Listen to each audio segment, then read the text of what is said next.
వాళ్ళం అలా ఎదిగినప్పుడు నేను ఒక స్టార్ స్టేటస్గా నాకు ఇమేజ్ ఏర్పడినప్పుడు నువ్వు సినిమాలు చేయాలి, నాకు హెల్ప్ అవుతుంది, నేను నిర్మాతగా కూడా నిలబడాలనుకుంటున్నాను అన్నప్పుడు తనకి నేను 2-3 సినిమాలు చేయటం, అంతేకాకుండా నా సినిమాల్లో తనకి అవకాశాలు వచ్చేలా చేయటం ఇవన్నీ కూడా జరుగుతూ ఆ విధంగా మా యొక్క అనుబంధం అలా పెనవేసుకుంటూ వచ్చేది. 4-5 నేను, సుధాకరు, హరిప్రసాద్, రాజేంద్ర ప్రసాద్ మీద చాలా సరదాగా ఉండేవాడు.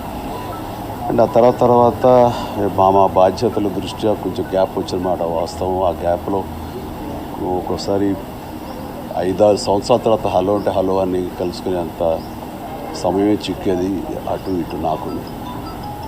అదేం యాదృచ్ఛికం తెలియదు. జస్ట్ 10 రోజుల క్రితం నేను సినిమా చేశాను మన మంచుపల్లకి. అప్పుడు మనం చేసింది మళ్ళీ తిరిగి దాని ఇన్స్పిరేషన్ తోటి కొత్త కంటెంట్ తోటి మళ్ళీ 5 కుర్రవాళ్ళు ఇప్పుడు పెద్దవాళ్ళు అయితే ఎలా ఉంటారంటూ ఒక స్టోరీ చేశాను. అది నువ్వు చూడాలి, నువ్వు ఇనాగ్రేట్ చేయాలి, నీ చేతుల మీద ట్రైలర్ లాంచ్ చేయాలి, నీ యొక్క సహకారం ఉంటే కొంచెం అందరికీ బాగుంటుంది, నాకు కూడా సంతోషంగా ఉంటుందని ఒక కోరిక డెఫినెట్ చేస్తున్నారండి. అండ్ ఒకసారి ఈ సినిమా రిలీజ్ డేట్ పడగానే నేను అన్ని రకాలుగా నువ్వు అడిగావు కాబట్టి చేస్తాను అన్నాను. ఇద్దరు కోసం ఫోటో దిగుదాం రా అని అన్నాడు. బహుశా తన ఆఖరి చిత్రం నాతోటి ఆ పిక్చర్ అదేనేమో. అండ్ చాలా గంట పైగా ఇద్దరం కూర్చొని మాట్లాడుకున్నాము, మనసుకి మాట్లాడుకున్నాము, ఆరోగ్యం గురించి అడిగాను, ఎలా కేర్ తీసుకుంటున్నావు, నెగ్లెక్ట్ చేయకూడదు అంటే అన్నీ చెప్పుకొచ్చాను. కొంచెం మొండి మనిషి, అదే పోతాయి మనకేం రావు, మనకేమి కాదు అనే ఒక భరోసాతో ఉన్నాడు. అంటే సంతోషం అనుకున్నాను. ఆల్ ది వెరీ బెస్ట్ అనుకున్నాను. అంతే. ఆల్ ది వెరీ బెస్ట్ అనే మాట శాశ్వతంగా గుడ్ బై అవుతుందని అనుకోలేదు ఈ 10 రోజుల్లో. అండ్ ఎక్కడున్నా సరే మా నారాయణరావు ఆత్మ శాంతి చేకూరాలని, అండ్ వాళ్ళ కుటుంబ సభ్యులు 50 మందికి వాళ్ళు నా కుటుంబ సభ్యులే, వాళ్ళకి నా ప్రగాఢ సానుభూతిని తెలియజేస్తున్నాను. Thank you.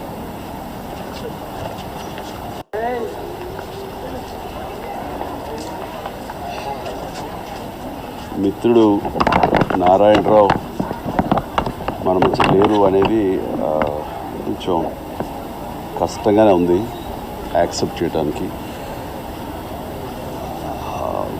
ఫిలిం ఇన్స్టిట్యూట్ రోజుల నుంచి అంటే 1977 నుంచి మా ఇద్దరు పరిచయం. తను అప్పటికే senior student from the film institute. So మేము ట్రైనింగ్ అవుతున్నప్పుడు సీనియర్గా వచ్చి మా మధ్య కూర్చునేవాడు. ఇంట్రెస్టింగ్గా తన సరదాలు, తన ఎక్స్పీరియన్స్లు ఇవన్నీ చెప్తూ ఉండేవాడు. అలాగా మాకు దగ్గర అయ్యాడు. ఆ తర్వాత ఇండస్ట్రీలో ఎవరికి వాళ్ళం అలా ఎదిగినప్పుడు నేను ఒక స్టార్ స్టేటస్గా నాకు ఇమేజ్ ఏర్పడినప్పుడు నువ్వు సినిమాలు చేయాలి, నాకు హెల్ప్ అవుతుంది, నేను నిర్మాతగా కూడా నిలబడాలనుకుంటున్నాను అన్నప్పుడు తనకి నేను 2-3 సినిమాలు చేయటం, అంతేకాకుండా నా సినిమాల్లో తనకి అవకాశాలు వచ్చేలా చేయటం ఇవన్నీ కూడా జరుగుతూ ఆ విధంగా మా యొక్క అనుబంధం అలా పెనవేసుకుంటూ వచ్చేది. 4-5 నేను, సుధాకరు, హరిప్రసాద్, రాజేంద్ర ప్రసాద్ మీద చాలా సరదాగా ఉండేవాడు.